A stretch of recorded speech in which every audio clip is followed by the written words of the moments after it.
Well, welcome to part 2 of our series, Family Values. If you weren't here last week, I'd really like for you to listen to the podcast or take a look at the video on YouTube to catch what I think is God's heart for us loving those that we do life with. So even if you are not living with your family or you have limited or no contact with your family, there are people in your life that make up your family. So maybe it's a housemate, maybe it's people that you work closely with, maybe it's friends within the church.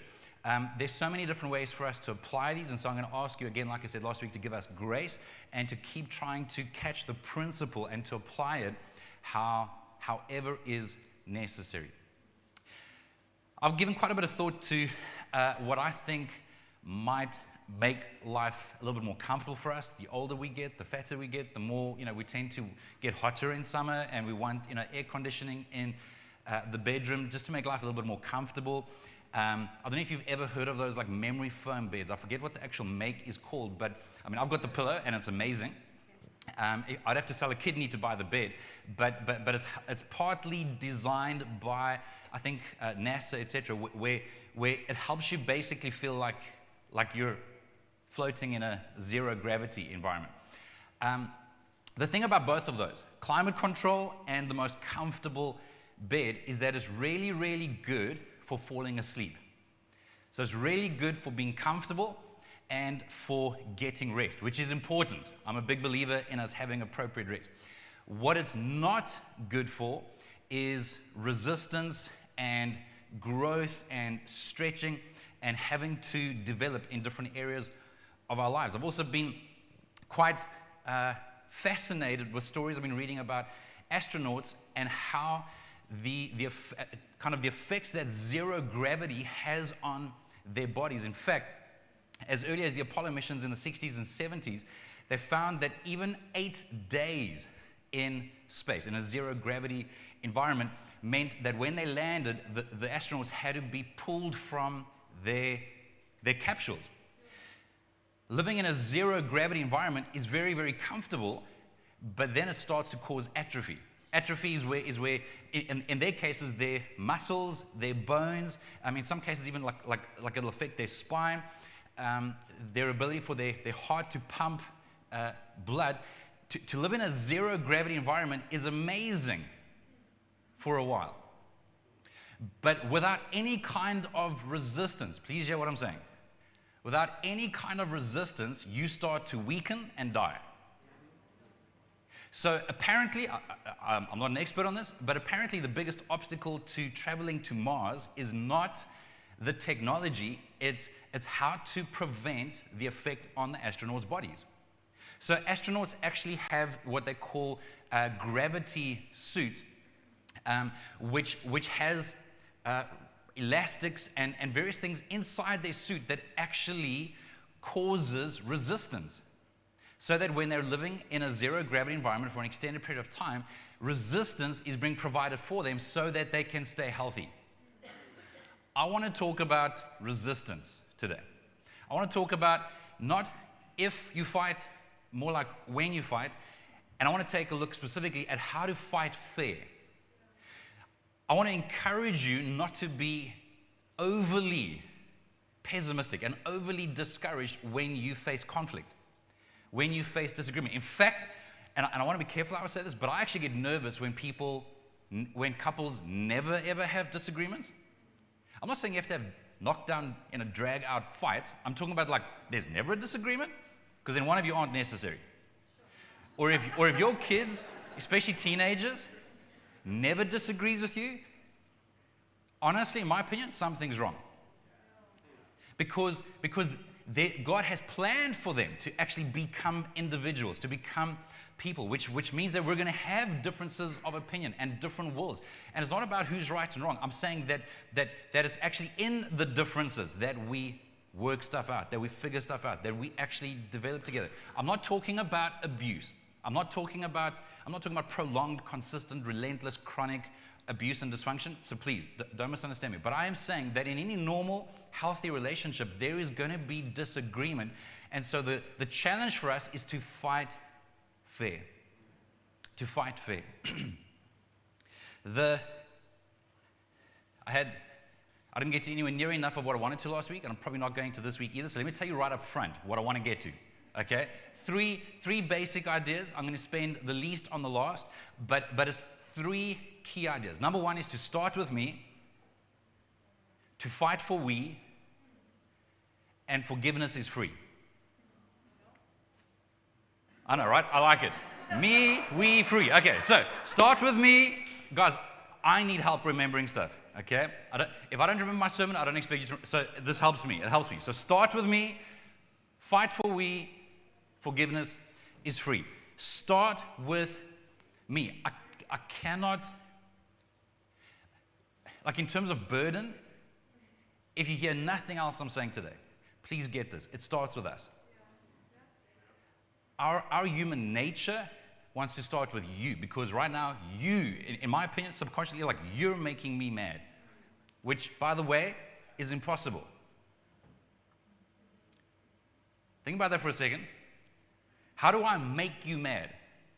So I might provoke, antagonize, but if we really want to break it down, we have a choice in terms of how we react. So I don't want to be overly idealistic. Yes, it can be irritating, frustrating, but if I throw a bucket of water on you, do I make you mad or do I make you wet? I want to encourage you to try and move away from language like, you made me mad. Certainly things like, you make me sick. I feel like that's a curse that you're putting onto somebody. In fact, anytime you start a sentence when you're angry with you, there's a good chance you're about to curse that person. Because generally speaking, we're not going to be focusing on the issue, we're going to be focusing on the person, and because we are upset, we get personal, and we attack the person instead of addressing the issue. And when you say anything, like you're so frustrating, you drive me crazy, you always treat me, guys, we are actually cursing. I think, in a sense, we are speaking negative, lifeless words over a person. So, I'm getting distracted. We need to start with us. I need to start with me. Yeah. What is actually going on inside of me? Why am I upset? Why am I frustrated? Why do I feel embarrassed? Guys, sometimes we even just need to take time to figure out, what is it that I even feel? Men, anger is a feeling. You might say, I don't feel anything. Anger is a feeling. Okay? Irritation, frustration is a feeling. We all have feelings. And when we live at an unhealthy, always skimming pace, we're going to live superficially, and we don't slow down enough to actually take stock of, okay, why is this bothering me? Why does this affect me? And then we lack integrity. We address an issue without actually doing the work first. And so without us even meaning to, I think a lot of the time we actually choose the laziest option, which is the quickest option, which is a reactive option, because it actually takes effort to actually slow down, to go sit somewhere or go for a walk or go to the bathroom. You know, I need some time to just go and think and process. It takes effort for me to actually think, why do I care about this? Why does this irritate me? Why did that joke get under my skin? In other words, what we also need to figure out is this a me issue or is this a we issue? Because if we're honest, a lot of the time the stuff that we react to is actually stuff that we can just deal with. If something is pressing on my insecurity, on an identity issue that I have, and I'm going to fight you on it because you're not being God for me, how do you win? How do you win a fight when I'm mad at you because you're not being God? Because you're not fulfilling me. You're not healing my brokenness. You're not making me feel like a champion. You're not making me feel wanted enough. Guys, so many relationships would have so much less unhealthy fighting in it if I would just spend enough time focusing on what's the issue beneath the issue for me. And in that way, when I do address it, if I need to address it, then I can address the issue instead of attacking the person. Now, I'm very mindful of the fact that I'm talking idealistically. So I get that. And when you're in it, and you're in a rush, and you're tired, and it's seldom, let's be honest, when there's a big fight, there's seldom one thing going on. There's normally like 17 different things that are happening at the same time, right? Which is, again, why we have to look at the way we live. Because so often we want the peace of Jesus without living the type of life that'll lead to experiencing the peace of Jesus. And then we wonder why we're always... Guys, you can have gotten up really early, prayed on the roof in tongues naked, but if you're tired and you're overriding all kinds of limits, someone in the house just has to do one thing. It's like you just unleash that pressure cooker valve, right? It's like it just explodes. We have to look at the way we live. Matthew 7, verse 3. I want to remind you that this is Jesus speaking. This is taken from the portion in the book of Matthew, the Gospel of Matthew, which is known as the Sermon on the Mount, which is arguably the most consolidated portion of teaching. Matthew 5, 6, and 7. He says, "And why worry about a speck in your friend's eye when you have a log in your own? How can you think of saying to your friend, 'Let me help you get rid of that speck in your eye'?" Because let's be honest, it's tempting for me to want to help you get over your junk before me dealing with my own. Jesus isn't always polite like we'd like him to be. He says, "Hypocrite, first get rid of the log in your own eye, then you will see well enough to deal with the speck in your friend's eyes." And some of you know that this is true. Some of you know that when you slow down enough, not to beat yourself up and to give the enemy room to shame and condemn you. Guys, I'm not talking about that. I'm talking about okay, God, help me to be secure. Help me not to own stuff that I'm not supposed to own. Help me not to take more responsibility than I'm supposed to take. But God, help me to see what I do need to see in terms of my part, and help me to see more clearly, more objectively what I need to about why this is bothering me. Start with me. This passage does not forbid loving correction, but premature or improper correction. It's not saying don't address or correct. It's saying start with me. Let me first figure this stuff out. I want to also encourage you, because I'm so mindful that there are some of you that are living in relationships where you don't feel like there's anything more that you can do. And again, if you're slowing down regularly enough to be with God, he may give you a peace to say, you've done what you can. Romans 12, verse 18 says, "If it is possible, as far as it depends on you, live at peace with everyone." We can go to two extremes. The one is we just take responsibility for everything, and we're just relentless in trying to solve something that the other person doesn't want solved. Or we can go the other extreme where we don't take any responsibility and everything's about the other person, and we just keep blaming them and we remain a victim. There's a balance somewhere. As far as it depends on me, live at peace with everyone. There are people that are still struggling over conflict with a dead parent, and there's nothing more that they can do. And you have to allow God to actually bring you peace. If you feel like you contributed to that and you caused a lot of hurt and damage that you cannot undo, or maybe you're a parent of adult children and it's the other way around, where you know that you messed up terribly and your kids want nothing to do with you, but you're trying. I'm saying there has to be a point where you're saying, God, help me to see what else I can do. As far as it depends on you, live at peace with everyone. God may give you peace and say, hey, it's okay, you've done what you can. But that's after you're doing the homework. You're not being lazy, you're being intentional. James 1:19 says, understand this, my dear brothers and sisters, you must all be quick to listen, slow to speak, and slow to get angry. He's putting the responsibility again on the person, on the one that's got the issue, the one that's getting upset. Slow to speak, slow to get angry, quick to listen. We have 2 ears, 1 mouth. Apparently, we're supposed to use it in that proportion. Okay? My family will tell you that that's not often the case, that it's often the other way around, but that's my goal. I'm actually not even joking. I really would like to get better at speaking less. Not on a Sunday.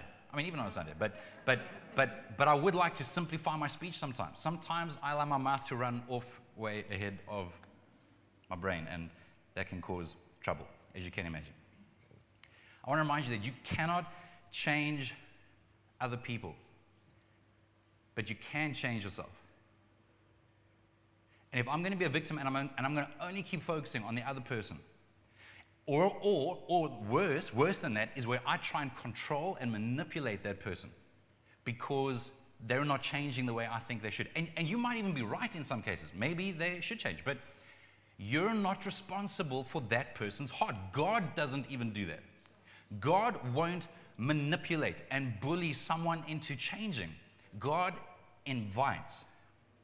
That should encourage you, by the way. So even with you, God's never going to bully you. He's going to invite you towards maturity, towards human flourishing. You cannot change other people. And so, in my esteemed opinion, because I believe I'm right, your time with God should affect your time with other people. The way you spend time with God should affect the way you handle conflict. If the way I'm spending time with God isn't changing the way I spend time with people, I need to change the way I spend time with God. Start with me. Ruth Haley Barton, at the end of her book, Invitation to Silence and Solitude, which is a great book. It's a very different type of book. You want to read it devotionally, not like a typical book. Says the following, which I find really powerful. It's in her last chapter where she's talking about for the sake of others. So even silence and solitude, she's saying like, whoa, this isn't just like some self-centered, introverted, like ignore everybody else type of life. No, this is to actually help us be better, be healthier, be more life-giving. She says, for all of our piety and activity, we Christians are not always known for our kindness. That should bother you. I do think people should know us more for our kindness and love and compassion and mercy way before what we're against. Sometimes we are downright mean and judgmental. But most, if not all of our meanness comes out of the places within us that have been unattended and untouched by God's love. Every broken place that has not been healed and transformed in God's presence is a hard edge of our personality that slices and dices other people when they bump up against it. Should we just stop there? Listen, no kidding. When I was preparing for this message, I'm like, this should be a whole series. Like there's so much stuff here, guys, for us to actually address conflict in a healthy, godly way. But it starts with me. God, please search me, know me, lead me, show me, guide me. God, help me to be the best version of who you've created me to be at this stage of my life. And again, I always want to encourage, especially younger people, that the best version of you at 22 is not the same as the best version of you at 32, 42, 52. So stop getting discouraged that you're not the best 52-year-old version of yourself. If you're 22, ask God to help you be the best version of your 22-year-old self. Otherwise, life would be boring, because then you've got nothing else to do. You might as well die, like if you've arrived. Like, that's okay. It's a journey. It's a very Western human thing where we want the destination. God's like, destination's heaven, everybody. If you want to reach a destination, you're dead. Okay? In the meantime, it's a journey of developing and growing and being the healthiest version of yourself. Start with me. Start with me. The greatest relationships involve two servants. The most destructive relationships involve two masters. So you've got to ask yourself, that relationship that you're struggling with, is it because you're trying to outmaster one another, outcontrol one another, outchange, or is there a willingness to serve, to look at yourself, to do the best that we can do? All right, start with me. The second big idea, and I want to rush through this, so this is going to be a little bit of a fire hydrant thing, is that we need to fight for we. Fight for we. Sometimes being right isn't enough. I can win the fight and lose the relationship. Can I please remind you who the real enemy is? There's an enemy behind your enemy in that moment. And so you've got to ask yourself, the way I am fighting, the way I'm addressing this, am I pleasing God and the angels right now, or am I pleasing the other side? Like, who's cheering louder right now? I tend to think that there are spiritual beings watching us. So when we talk about bringing glory to God, that's not only when I'm in front of you and bringing glory to God in front of you. I think when I'm completely alone, I can be bringing glory to God. Or I can be bringing the opposite. So who's cheering? Next time you're in a fight, and I don't know, those of you that remember what it was like in school, I don't know if, I hope they don't do this anymore. I'm sure they don't. But like, that whole like, fight, you know.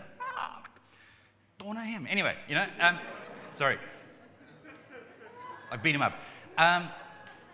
Guys, you may not have that happening in reality, but in the spiritual realm, there are two sides that are watching. Next time you're having a fight, think, I'm in a stadium right now. I'm in a stadium of spiritual beings, angels, demons. Who's cheering? Fight for we. 1 Corinthians 13 verse 7 says that love never gives up, love never loses faith, is always hopeful, and endures through every circumstance. That reflects a heart. Again, I'm not saying that there aren't times where you need to protect. If you're living in a chronic abusive situation, there are boundaries. In fact, I would strongly, if you could be living in a dysfunctional, chronic abusive situation, I would desperately recommend that you buy the book by Henry Cloud called Changes That Heal. Changes That Heal. Some of you are familiar with his more famous book or set of books around boundaries, but he actually first wrote about it in a section in Changes That Heal. But Changes That Heal includes even more. So it'll help you to know, okay, when do I need to draw a line and say, whoa, I'm willing to work for this relationship, but I can't be the only one.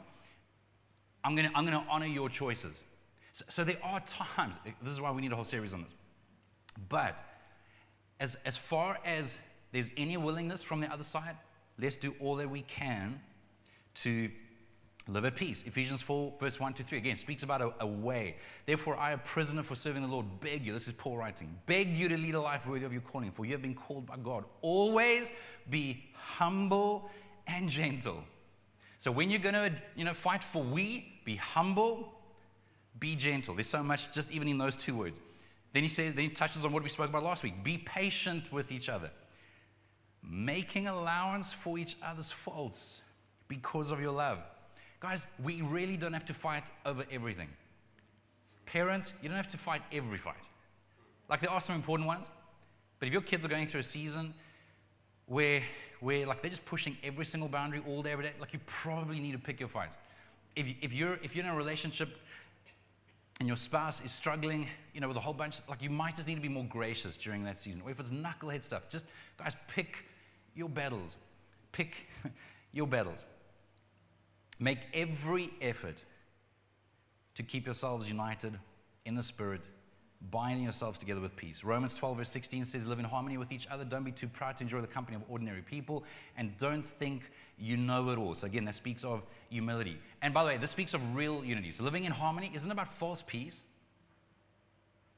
Yeah. Guys, I hate false peace. I think false peace is more destructive sometimes than just flat out war. Like, rather just fight it out.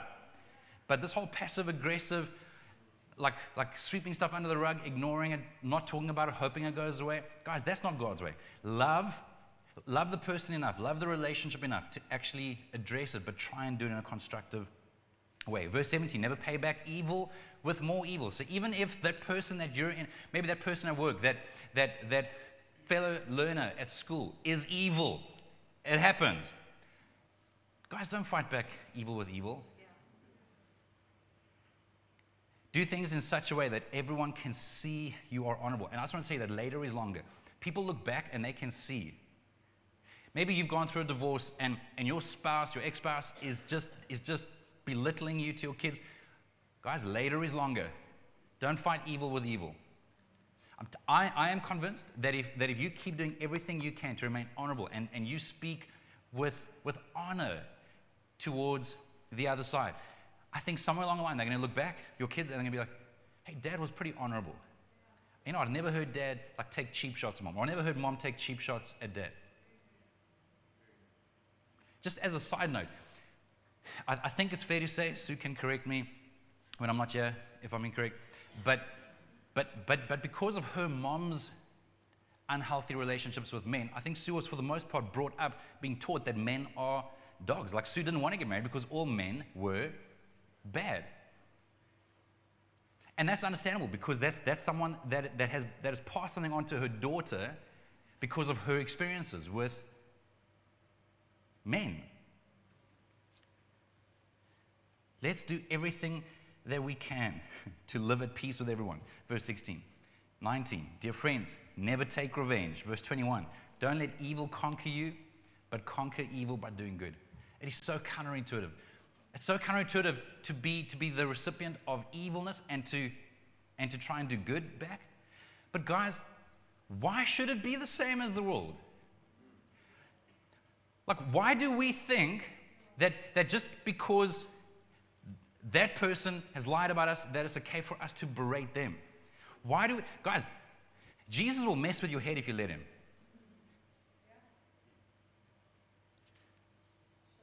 Don't let evil conquer you, but conquer evil not by being sharper, smarter, more snarky, quicker with your retort. No, by doing good. Fight for the relationship, fight for the person, fight for their future, and leave the results to God. Leave the results to God. Craig Rochelle says healthy couples fight for resolution, unhealthy couples fight for personal victory. So let's fight for resolution in whatever relationship you're in. All right, can I download 15 quick practical tips? Okay, like just don't worry. At the end, Ryan, do we have a slide at the end with everything on it? Okay, at the end you'll have all these things up, so don't worry about like scribbling quickly. And don't forget we have the notes on YouVersion as well. All right, couple of tips on fighting fair. Number one, agree on what's off limits. Agree on what is off limits. Like, don't threaten divorce. Don't threaten rejection. If you have a teenage child or a young adult child that is disappointing you consistently, don't ever, like, guys, we have to agree on what is off limits. Rejection should never, ever, ever, ever, ever, ever be on the table. Amen. Ever. My mom's father disowned her till the day he died because he didn't agree with who she wanted to marry, which was my father. So as a kid and as a preteen, I never got to meet him until the day he died, because in his opinion, this wasn't the right choice. Like, why? Like what's that worth? Come on, stuff like that should be. So you might have even had thoughts. If she ever, guys, come on, there should be stuff that's just off the table. I'm not saying don't have boundaries, but there are things that should be off the table. Those of you that follow Grand Prix, I've only gotten into it very recently because of the Netflix series, which I love. Who knew? I'm not endorsing the language, but it's lekker. Okay. Anyway, so I'm hoping to watch this afternoon. So some of you know about the crash that Roman Grosjean had in Bahrain towards the end of last year, where at nearly 200 kilometers an hour, he flew into the barrier of the circuit, 67 Gs. So in other words, 67 times his weight. That's the amount of pressure that was placed onto his body. The car erupted. In fact, we should have a picture where you can see one of the pictures there on the bottom in the middle, where half the car was like broke off immediately. He survived quite miraculously, right? His hands were a little bit burned. But when I heard this term, the survival cell, that's what you see them picking up. That's what's kind of burnt out on the top left and what they're picking up on the top right. And there's a halo. Some of you know about this halo that's coming over the last few years since the last crash that claimed life. If that halo wasn't there, when he went between the barrier, he would have been killed. So there's this survival cell that is there to protect him under the worst of circumstances. I'm saying to you that there should be some stuff that when the heat is turned up, when the fire is raging, when the pressure is coming, where before that you've decided that's off the table. It's not an option. We're fighting for our future. We're never going to threaten divorce and manipulate. We're keeping sarcasm off the table. We're never going to scream at each other. We're never going to call each other names. We're not going to get ugly in front of the kids. Guys, there have to be things that are just off limits. Number two. I'm clearly not going as quickly as I should. Number two, pick your battles. Okay? Pick your battles. Don't go to war over every issue.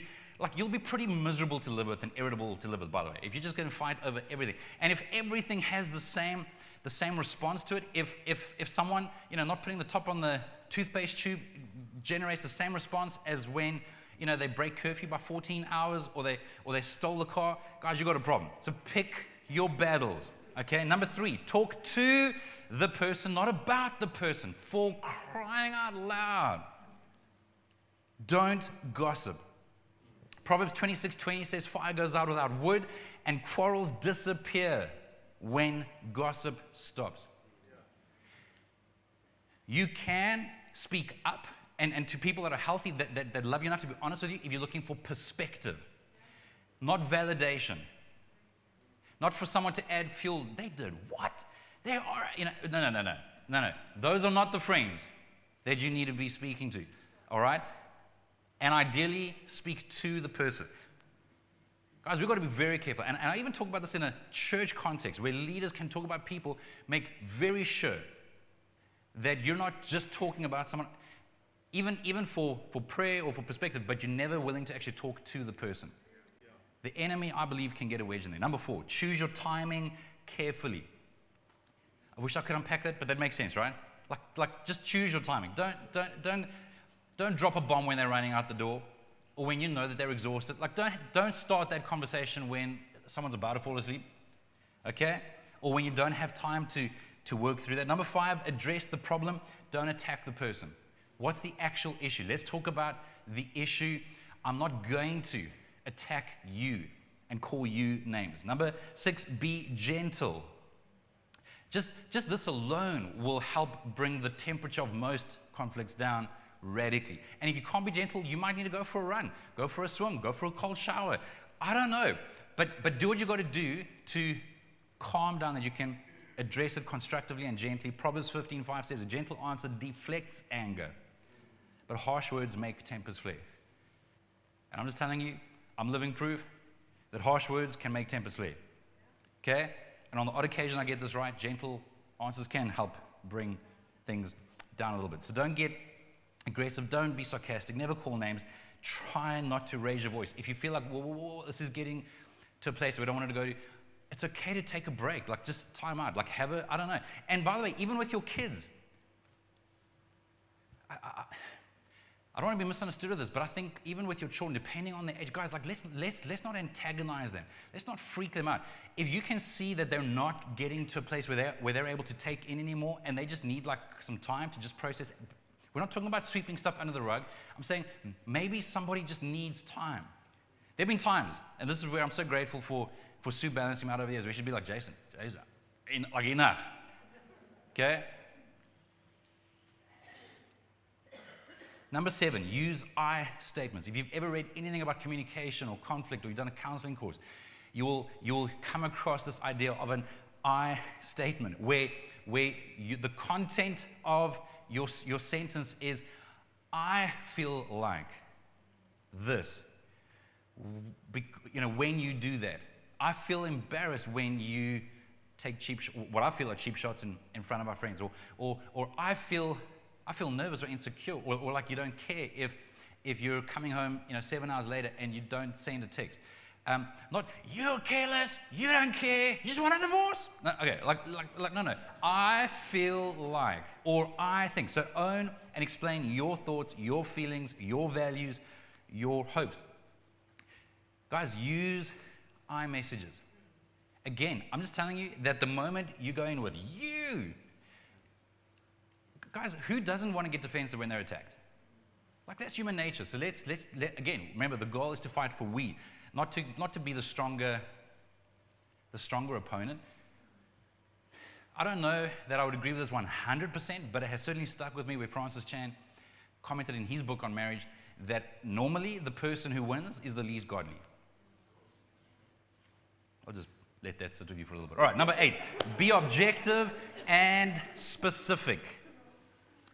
Be objective and specific. Don't exaggerate. Sue and I will often catch each other if we even go near words or terms like you always and you never and every time. Like, really? Always? So I've never ever not done. Okay, so come on, let's be specific. Let's not exaggerate. Don't get historical. Okay? That's not fair, guys. That's a cheap shot. 1 Corinthians 13, I think it's verse 4, says that love does not keep a record of wrongs. So don't like drop this thing, because there was like one, which is why I'm also saying, guys, like, reject false peace. You see, when you keep ignoring issues, but then when that final like tipping point hits, that straw that breaks the camel's back, and they were like they kept you waiting for 2 minutes, and all of a sudden it's like vomit. They're like, I'm really sorry that I kept you waiting for 2 minutes. But actually, there's like all this history. And then you're attacking with all this venom about, again, you're not thinking like this, but it's about your feelings about everything that's been done up until now. So be objective, be specific. Number 9, ask for feedback. You think that'll help? Let's be honest. We don't want to ask for feedback when it's just to fight and when it's just to win. We're like I've done my bit, I'm out of here. No. If we're trying to actually resolve something, then, okay, what do you understand from what I've tried to explain? Is there anything that doesn't make sense? Where do you agree? Where do you disagree? Do you need time to process? It took me a long time to realize that Sue and I address issues completely differently. And I used to always think of that scripture, don't let the sun go down, on your anger. I think there's perspective and context. I do think you need to calm yourself down. But sometimes I need to give Sue time to actually think and process, because she processes differently than me. Say, if I'm just going to keep going at her, it just becomes overwhelming. And if I actually want to know what she's thinking and what she cares about, then I'm going to respect her and actually give her time. Ask for feedback. Number 10, listen patiently and sincerely. Don't fake it. We all know when we're faking it. Generally, there's a device involved. Yeah. Sorry. Okay. No. Like, let's listen carefully and patiently. Let's not listen with the retort building up in our minds. No. Just listen and to understand. Apparently, the human mind is capable of thinking 4 times faster than a person is able to talk. So that's why you're already thinking about all your comebacks and all your defenses and how you're going to... No, guys. Remember, we want to win with the relationship. So let's listen. Maintain eye contact. Like, don't be freaky about it. but like, guys, pay attention. Number 11, summarize your understanding. Explain what you perceive, the person to be saying to you or responding to you. Again, don't have time to unpack that too much. Number 12, find common ground to agree on. Like, you don't have to agree on everything, but is there anything that you agree on? Anything that you can build on? Anything that you can move forward with? 13, call in reinforcements when necessary. Okay? There are times where you both are trying, and for whatever reason, you're just not making progress. Get an objective third party involved. Whether it's a friend, whether it's a leader, whether it's a professional. And in case you're thinking, well, like, we can't afford to pay that kind of money per hour, that may very well be true. But I'm just saying that fighting for that relationship may be worth more than your car or your house or your furniture. Call in reinforcements when necessary. Number 14, keep going to God. He gives grace to the humble. Yeah. Keep going to God. Keep going to God. Keep praying. Keep reflecting. Keep listening for God's whispers. And number 15, recognize your limits. Yeah. If you've prayerfully prepared, if you've tried to engage, if you've tried to hear and understand and be open, and there's just nothing more you can do, Romans 12:18, if it's possible, as far as it depends on you, live at peace with everyone. Leave the results to God. Start with me, fight for we, and I just want to wrap up. Jermaine, you can come and encourage them with the fact that we are circling the runway and coming into land. I do want to remind you that forgiveness is free. It's impossible to deal with conflict and not require some level of forgiveness. I do want to encourage you that there's a difference between forgiveness, reconciliation, and trust. Some of you have been hurt, like legitimately hurt. Some of us, a few of us were together last night having dinner and just talking about how, in some cases, that person has never ever heard their parents say the words, "I love you." Like, there's been dysfunction and like just ugly stuff. I'm saying that forgiveness doesn't mean that you trust that person again. Forgiveness means I'm giving up the grudge. I'm giving up the need for revenge. I'm not going to try and make you pay for it. I'm not going to take cheap shots. I'm going to absorb that cost. Forgiveness is a one-player game. Christians should be the most forgiving people on the planet, because forgiven people forgive. We didn't make right with God before He forgave us. We didn't pay it off. Guys, forgiveness is free. And I'm talking about the most extreme. I can tell you stories that'll make your hair stand on end. But when you forgive someone, you set a prisoner free, only to discover that the prisoner set free is me. That person may not care, they may not apologize, they may not do anything to reconcile. Forgiveness is a one-player game. If you are going through life with unforgiveness, I'm telling you that it's like a cancer, and in some cases, I am convinced that some people will literally shave years off of their lives. I am convinced that some people will literally die younger. Some research has even gone into the physiology of the stress attached to forgiveness and how that can lead to cancer and lead to death. Guys, it will kill you. It will definitely kill and harm relationships. Forgiveness is free. That person doesn't have to deserve. In fact, they won't deserve it. Forgiveness is a one-player game. Reconciliation is a two-player game. To actually reconcile, to get back into that relationship, to dare to tip your toe back into the water, that takes both people. That person should show some evidence that they are willing to actually change, that they're willing to do their part as you're willing to do your part. And then third, trust. That's a whole nother ballgame. Trust, in some cases, will take years, or it may never come again. Maybe that person has hurt you again and again and again, and it may just take years, if there's even the slightest chance that they're going to earn that trust. But I do want to remind you that forgiveness is free.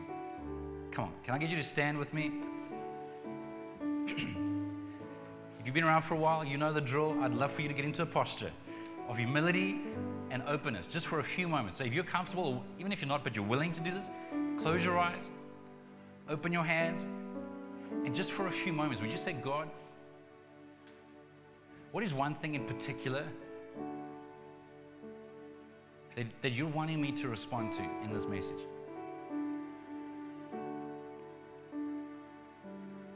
I think for some people, it's actually receiving God's forgiveness, where you feel like you've been the one that's done a lot of damage. And I want to remind you that God is the most gracious, kind, compassionate person that you will ever meet. He's willing to wash you clean, to remove your sin as far as the east is from the west, not just when you become a Christian, but as you continue to live in a relationship with Him. So if you're sitting here today, or standing here today, and you're feeling like all your mistakes are just flashing up in front of you, there's only one part of the stadium that's cheering for that. It's not God's side. Or maybe you're standing here and it's visceral. You can actually feel the anger, the hurt, just welling up. And again, objectively, you may be 100% justified. And I can't promise you that God is going to remove that all at once or once and for all. It may be a process. It may be a journey. But I want to encourage you to ask God to help you to forgive. God, help me to forgive. Because without that, chances are you're going to hurt others, because hurt people hurt people. God, help me to forgive. Or maybe you've just been allowing God to remind you to take responsibility, not to be a victim, but to actually start with yourself. Not to own everything, not to own stuff you shouldn't own, but God, help me to take responsibility for those things that I am responsible for. Or maybe you need to go back to a relationship that you do actually want to fight for, where you want to fight for and maybe you just need to apologize and say, I'm not going to change my mind on some of the stuff that I'm trying to get across, but I'm apologizing for the way I've tried to get it across. I'm sorry for the way I've addressed you, for the way I've attacked you. I'm sorry that I've become generalized and that I've gone historical and that I've gone ballistic and that I've made personal trips. I'm sorry. Guys, come on, man, please, please, please, for the love of everything holy, let's not just be hearers of the word. Let's be doers of the word. If you want your life to change, then change your life. Be willing to change your life. Be willing to respond to God's promise. Lord, thank you that you are able to do something unique in every single heart or those of us present, those of us watching online. God, help us to recognize that prompt, to recognize that invitation. Help us to say yes. And when we fail, help us to get back up again. Help us to try again. Help us to receive your grace again. But God, those closest to us are worth fighting for. Our families are worth fighting for. We don't have to repeat some of the generational junk that's been passed on from one generation to another.